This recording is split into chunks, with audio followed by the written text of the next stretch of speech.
Hello, Suresh. Am I audible? Yes, Abhishek, you're audible. Just let me know when we have to start. Means after all of us join, then let me know once. Okay. Yes, sure.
Hi guys, I'm Abhishek Ove. I am not starting the session now. Means we are waiting for some few members who have registered to come here. So yeah, good evening. Good evening to everyone. So just let me know what you know about competitive programming beforehand. Just put it into comment session so that I just know what my audience is. Just basic definition of competitive programming, what you know or what you expect.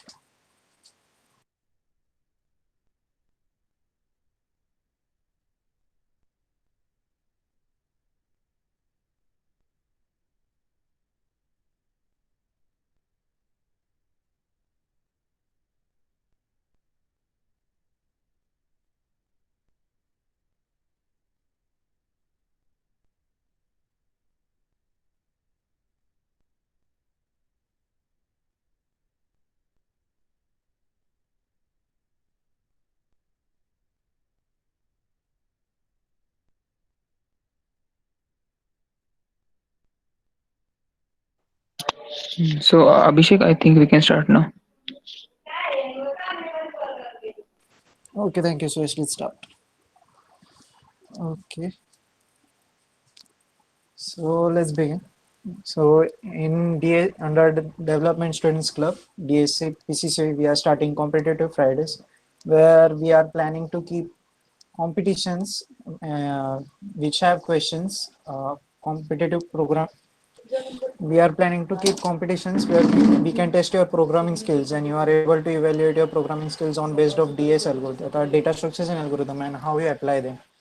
So let's start with competitive Fridays. So this is my introduction. I am Abhishek Ove. I have accounts on CodeChef, CodeForces. These are two platforms. I am better at CodeChef. I have practiced. I'm practicing on it from quite time ago. So I'm 3 star on it. Currently 2 star, but I will get back to 3 star again. So what is CC? Competitive programming, also known as CC. So competitive programming is a kind of mind sports where it helps you to develop or to analyze your programming skills, your DSLGO skills, which are most important. See, the front end is important, back end is important, but the time when you the when time comes on you that you have to design the structure in such a way that you have to store all the data, analyze it, and use it and keep it in presentable manner. At that moment, what comes into action is DSLGO. So key points to remember from this presentation will be for competitive programming, any language is preferred, preferably C++ and Java because they have STL. Java has its own set of data structures. Java actually has wide range of data structures more than C++ STL, but because of the syntactical design of Java, the most of the programmers prefer on C++. So the another key point will be you should always remember to work on your time and space complexity of your algorithms. Space complexity is maximum amount of space that your algorithm uses. Time complexity is according to that maximum amount of time that your code can take to give you correct output. So the another key point will be ability to think about a brute force solution. See, it's right in this industry that you have to keep your code optimized, become more fast, but you can do only when you have at least one solution working. So you should, and most of the times that is brute force solution. So you should know about it. And another thing, the good practice of studying all data structures like array, list, queue, tree, graph, etc. So the main fact behind it is I've seen many of you have been taught in Python, but Python apparently don't have that much high amount of data structures. It just has dictionaries, then tuples, list is something that most of us use all the time. But in C++, there are wide range of data structures which will provide you the upper hand while designing any complex logic. So how to prepare yourself for competitive programming? First, choose a programming language. By choosing it, it doesn't mean you should know about C out hello world. If you are going with C++, you should know how to design functions, how to write classes, how to design the rules, because there are few data structures like tree or disjoint data set.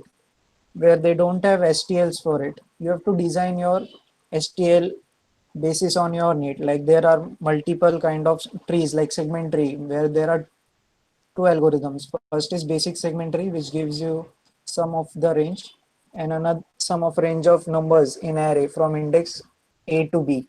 And another is segment tree with lazy propagation, where it gives you sum of some of the indices, but with much more speed, where updation and deletion can be made later on, and it as such improves your speed. Then another thing is understand the concept of time and space complexity. So as we will see further on CodeSafe or Codeforces, there are time complexities. Means there is time limit given 1 second, 2 second, 3 second, and on Codeforces too, there are memory limits given. You have to do it in 1 MB. So you should know how much time does your code takes. Does your code will be able to work with such a large data set in given memory? So you should know about it. Learn the fundamentals of data structures and algorithms. See, we are focusing more upon DSLGO because if you learn a language, like we learn Python, but Python, many of us support Python because we say that Python has much more inbuilt libraries. Like for combinations, permutations, there are iter2 libraries, or there are many other libraries for factorials as such. But if you are strong on DSLGO, you can work with any language independent of any features or libraries it has. So if you're basically depending on features of language, then you should be thorough with that language. But if you are good with data structures and algorithm, then you are not dependent on any language or any libraries or any features of that other languages, or you should not be stuck in it. Fourth point, take the challenge and solve coding problems. See, the best way to learn DSLGO is to take part into contest. Learn it when you are not able to do it. Go to it after contest ends, and learn from its solution. See what you thought and what the setter and the tester think. See their codes, see your code, and find the optimization where setters use. Means many times I have seen setters use that hash defined thing where they optimize their time, their typing time by already defining some macros for it. And most important, practice and do it regularly. So let's come to choosing a programming language. First, you should first you should learn about how its syntax work, how it gets compiled, or how does it work, how much speed it has, runtime speed. It is statically typed or dynamically typed. So C++ and Java are faster because they are statically typed languages. They don't have dynamic feature, and the dynamic feature of Python, which takes most of the time because heap also depends on some algorithms to assign memory to each of its variable. If you are beginner, then Python is easy, but don't go with Python personally. Yeah, if you are intermediate or any other, you can use C++. C++ is more preferred with multiple coders because, as I told you, it has large number of STL like hash maps, sorted maps. Understanding time and space complexity. See, this is the most important part, and you will come across it again and again because time complexity is everything.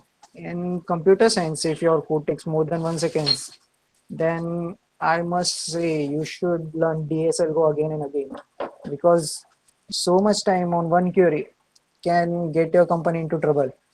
See, because when you go into company, you write your code. The code doesn't work individually. Means many of the times you work for product-based companies and they have their own servers so that they can protect your code and protect their data. But if your server takes so much time to run on one query, then your user might get bored, terminate your query, and reinitiate it. Say this things bring more pressure on your server, and your server might crash, or your boss has to pay more for it. So he will pay you less, obviously. Or if you have more knowledge of time and space complexity, your code run faster. Like you have seen with Google. We use Google because Google gives us fastest solutions always. It is it is it works on optimization. It works on multi-threading and those features. These are multi-threading and those features are not important in competitive programming, but yeah, that too also helps you in optimization. So learn the fundamentals. See, the main thing behind data structure and algorithm is why we use so much data structures. Like here, I don't know, you might know about it or not, but we have set, we have hash maps, hash set, then we have disjoint sets. So these are the different rules which work behind storing data in an appropriate manner and make your queries more simpler. See, uh, like disjoint data set. If I'm able to show you, wait a second.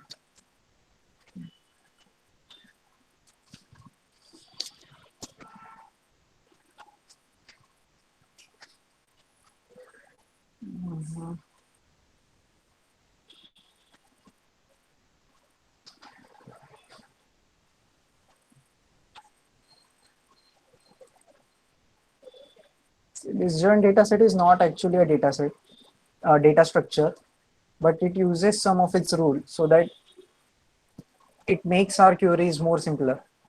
So here it's Geeks for Geeks. It will be God for you in for the upcoming years. Geeks for Geeks, Stack Overflow, these are God for us. So Geeks is main resource for all of us to learn data structures and algorithms. So this is kind of disjoint data set. Actually, uh, wait for a minute. Let me explain.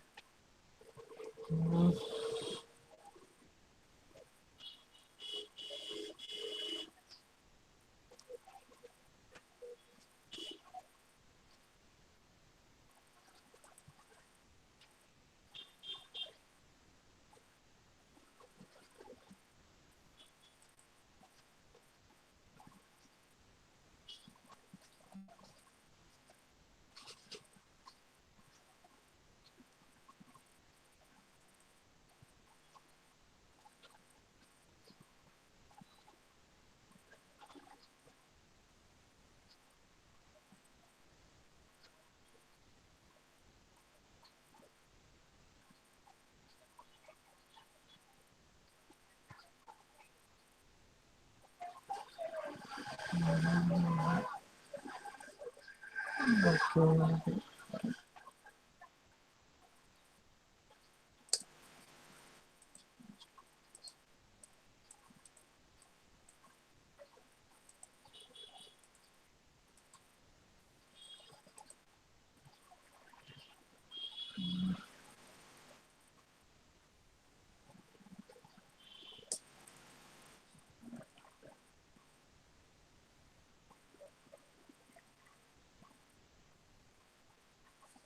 Okay, so actually, here I'm not able to show you currently. Otherwise, it would be better if I've shown you by drawing it. So, majorly, majorly in array, you know that array is a continuous memory allocated for a data structure, but disjoint data set works with grouping logic. See, if there are multiple players or there are multiple people voting for you, and or let's take another example. Let's see it by a problem. So if there are group of 9 people, so what you do is you initiate your array with 0 to 8.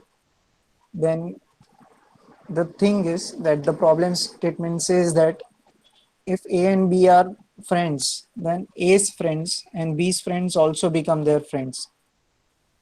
So at that moment, what you will be able to do is you have to iterate, or you have to store it in another array, that friends of A, friends of B, and then you have to process on it again and again. That logic take more than n square, or sometimes it goes n cube. By experiences we have seen that. And the logic behind the friends is that it will be provided you dynamically. So I will tell you on the query basis that in this query 0 and 8 becomes friends, in next query 4 and 7 becomes friends. So at the end you have to tell me the number of groups. So in this situation, disjoint data set goes the best because it has such rules. that it will be able to make that query work in almost log n per log n. So it works by ranking or works by changing the parents of the previous members. So if you want to learn more about it, you can go for Geeks for Geeks. So let's next topic. Yeah, Uh, big challenges. Abhishek, I have shared a link in chat in which you can draw. So if you want to draw anything. Okay, so let's show them.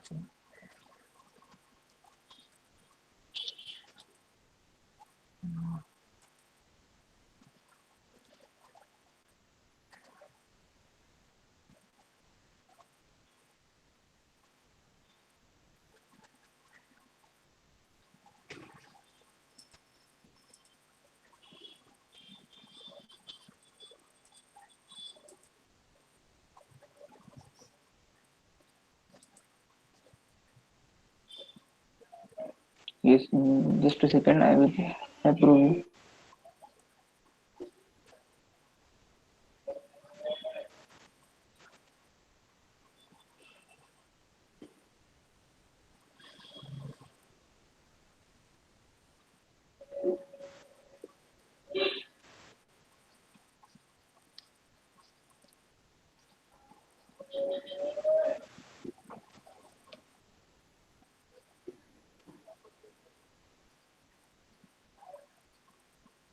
Okay, so I have shared you. So now you can just refresh the page. I Okay, think so it check should work now. dot access.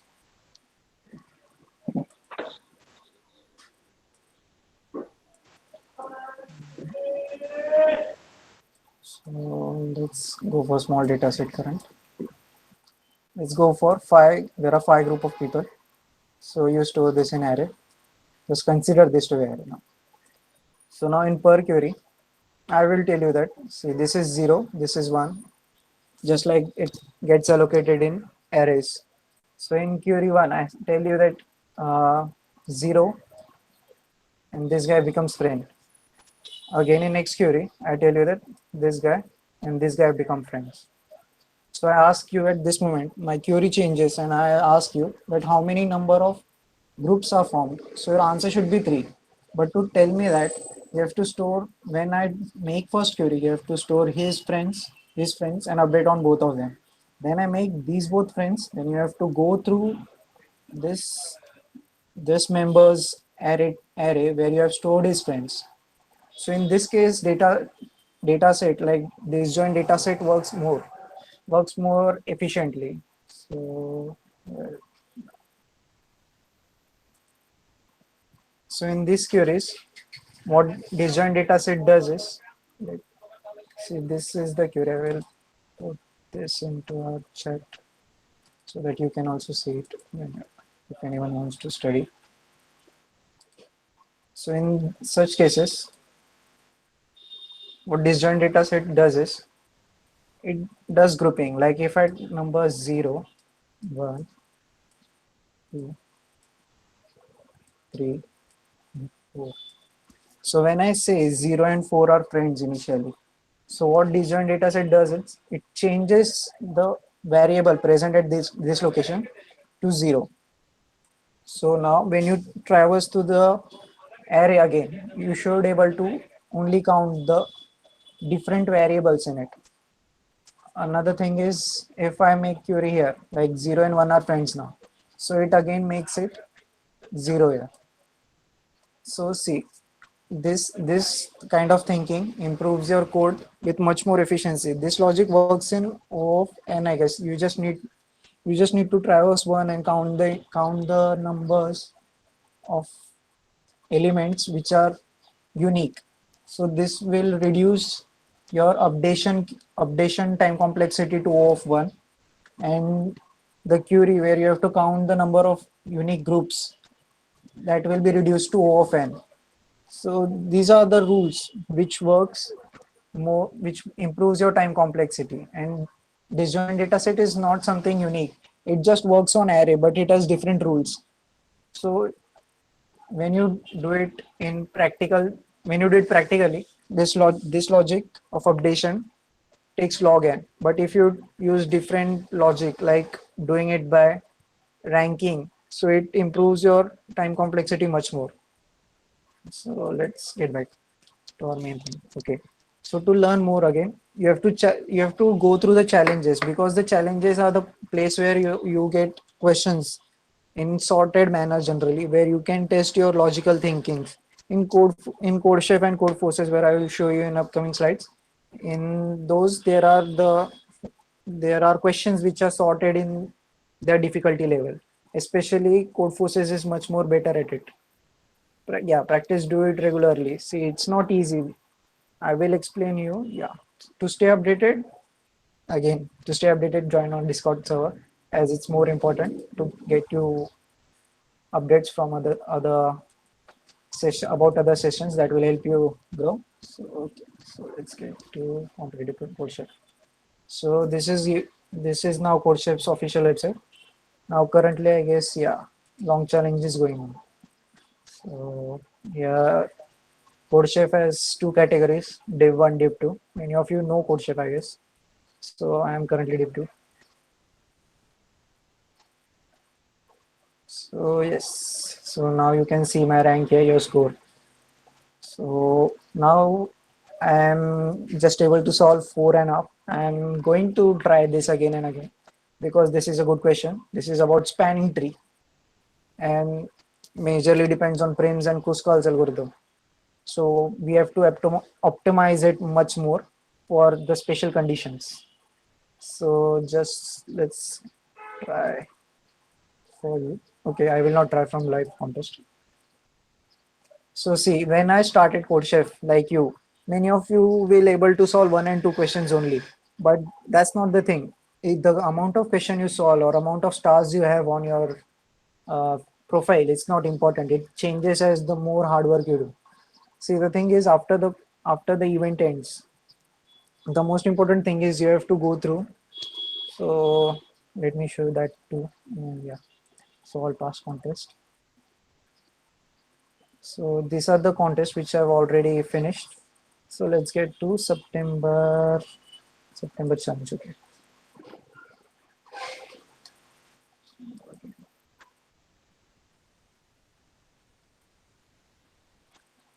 So here, when this contest ends, the most important task of yours is to get to this question.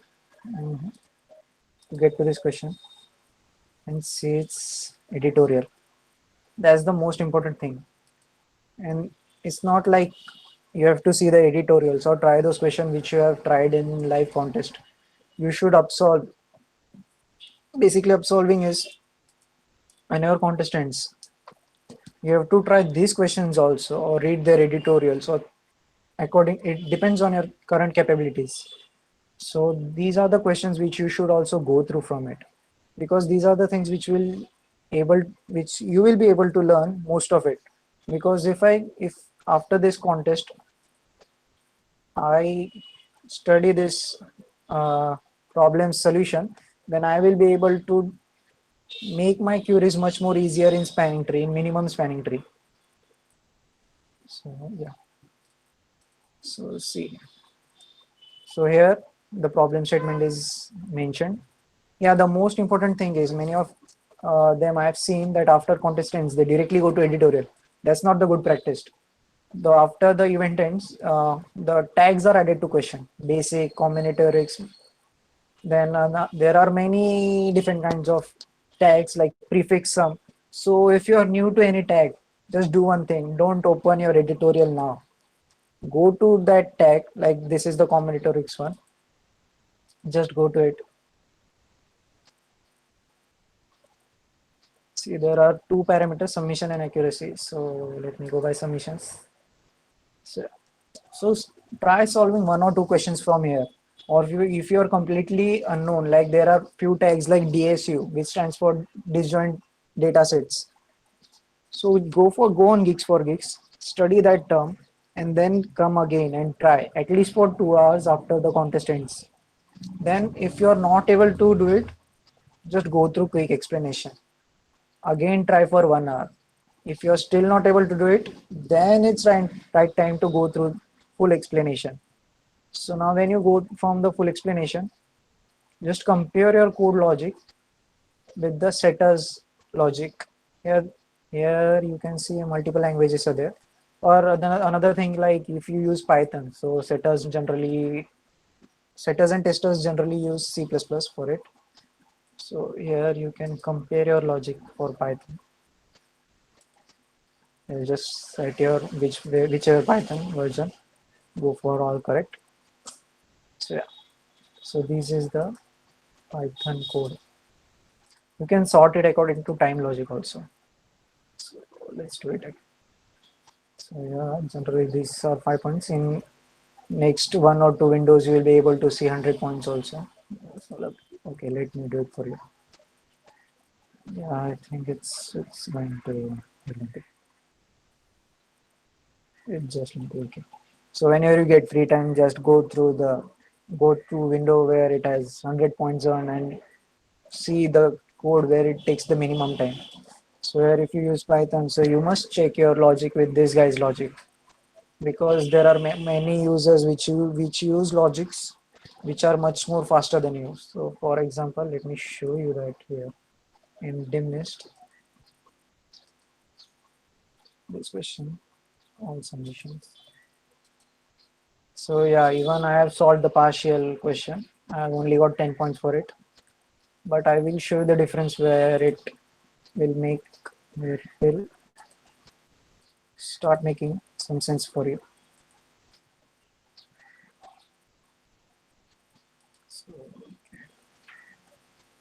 So see, this guy has built some amazing logic where his code takes 0.01 seconds.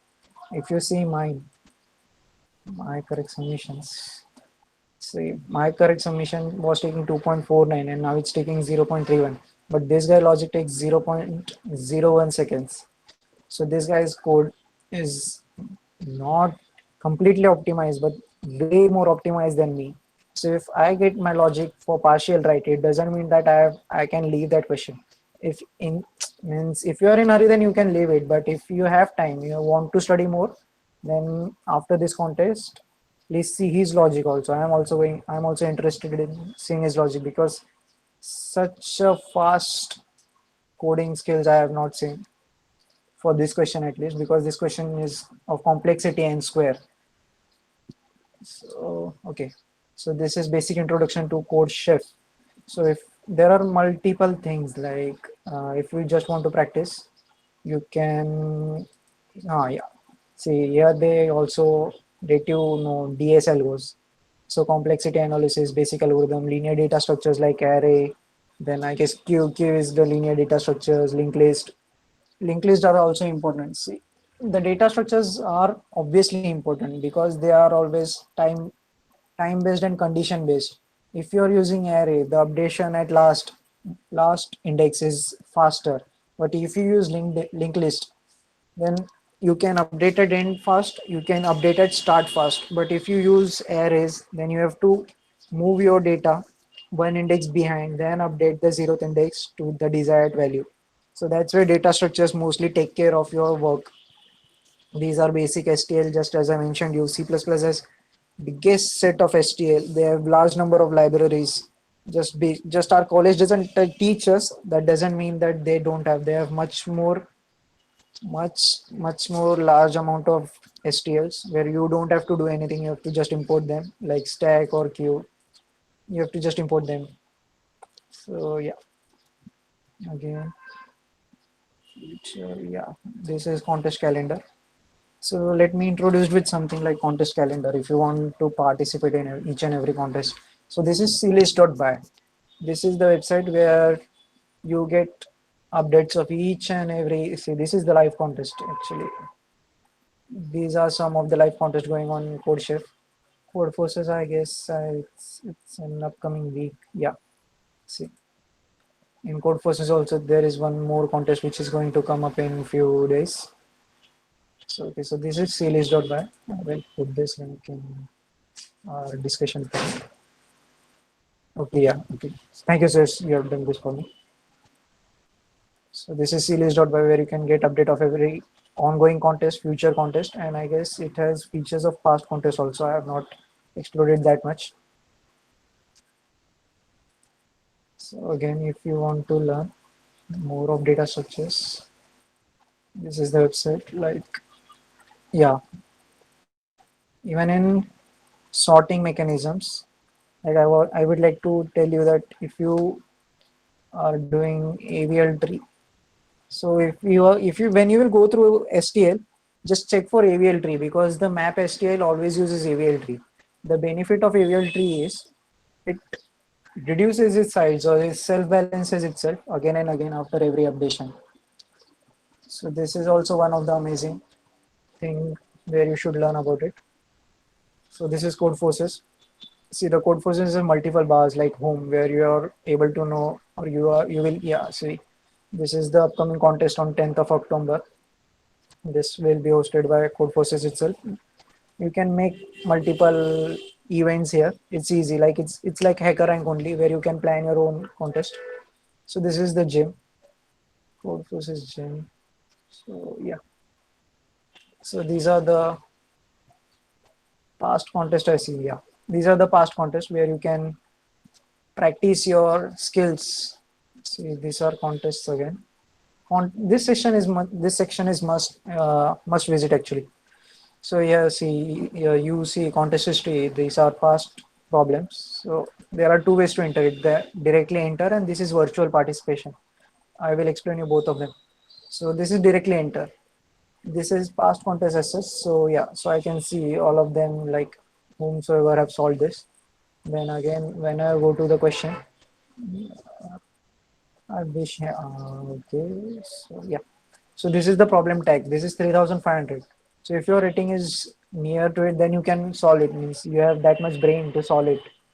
And generally, so I think this is the custom contest. In general contest, in announcements, there is also a solution section. In if you enter into the contest just like the normal way I did, after it ends, or another way is virtual participation, where it asks you to create a situation. Okay, wait a second. I will show you. Just don't-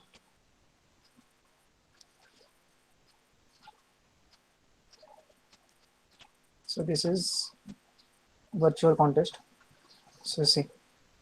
So now it just makes the environment like the real contest where you can compare your ranks with other where other contest participants, or you will be able to see the rank or the question you solved.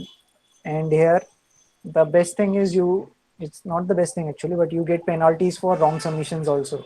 So that's where you learn the importance of right solution at first moment itself. So here, if you want to see your profile logic, so yeah, this is the one. Yeah, I have logged in through another account, so you can see this. So even on CodeShare, if you want to see your profile, you can see your profile, your growth, how you grow again and again. Here there are number of coders present in this rating, your global rank and country rank, all those data is given. So okay, so and there is problem set session in code forces. So here I can sort according to the ratings I want. Yes. Okay. So here you can see there is the question rating from 1500 to 1300. And now this makes me much more easy for work on it. Like if you are weak with constructive algorithm, just click on it. You will get all the questions regarding constructing algorithms. You can again sort this on clicking on it. You will get the rating changes. Yeah, this just sorted a symbol. Okay, so this is now easiest to hardest. So I think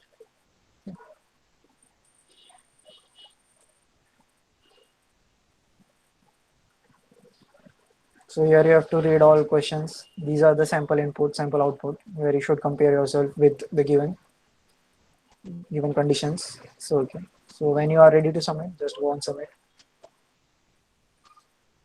Just select your language. any language. See, there are multiple languages supported here. So just paste it and submit it, and then you will get your result about which one are you able to solve it correctly or not.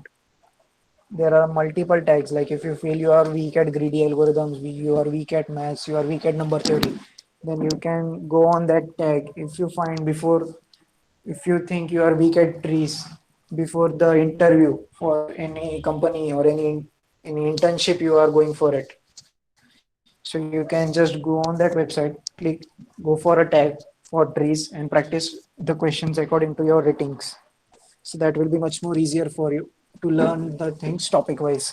And also, I suggest is go for this tag first on Geeks for Geeks, learn about it, solve 1 to 2 questions on Geeks for Geeks, then come here, try at least 20 questions on Code Forces, and I think, and that too of ascending complexity. And as a beginner, you can go till, I guess, yeah, it will be easy for you till 1500. The logic of 1500 will teach you more.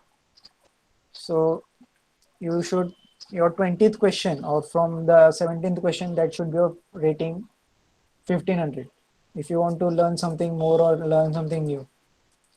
So this is Code Forces. There is one more member. This is the guy, Hacker Rank.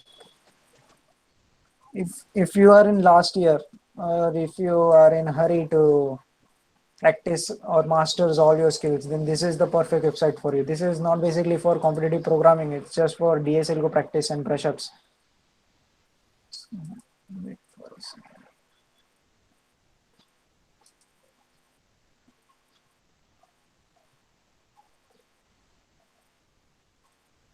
Yeah. So yeah, so go for this. I know many of the second year and first years have done 5 star. I've seen their LinkedIn profiles. Here there are multiple challenges like algorithm challenge, C, Python, databases, regex. Regex is something where the it's something like password studies, the logic behind passwords, how to do passwords or authentication. Here there is data structure, C++, Ruby. Ruby, I think you will come across it in front end in upcoming some sessions. Here it's like maths. So I know some of you guys might hate maths, but maths is most important for competitive programming or for your upcoming career. So now I think I am almost done. So let's end this session by uh, just bring it to our end by I will give you one question and you can answer it in comment session or wherever you are. You can just put in chat session. So the question is, if I have 5 set of chocolates, 5 different types of chocolates with unlimited quantity in it, and I can choose only 30 chocolates from my given set, and I have to choose chocolate, at least one chocolate from every set. Then how should I choose that? How there are how many combinations for it for me to do it correctly? So yeah, so you can answer this in chat session, or you can put some questions if you have any.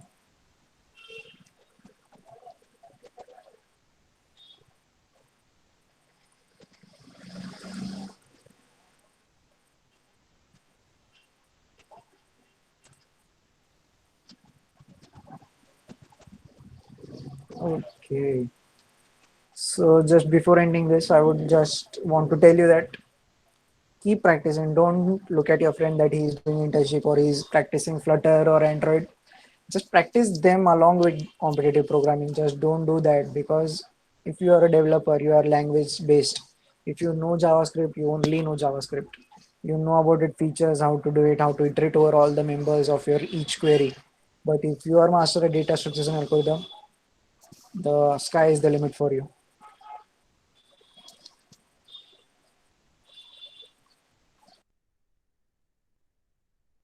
Okay, Suresh, I hand over this presentation to your Hinsper.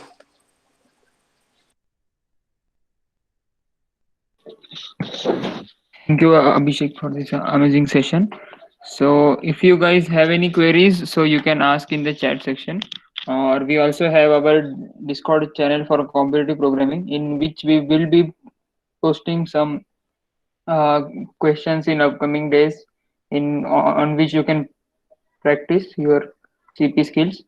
Also, if you want to give any feedback, so I think I have shared that Jamboard link. So now you can edit that. So you can just add some cards in there. So if you refresh that, let me just show you how you can do that. Just a second.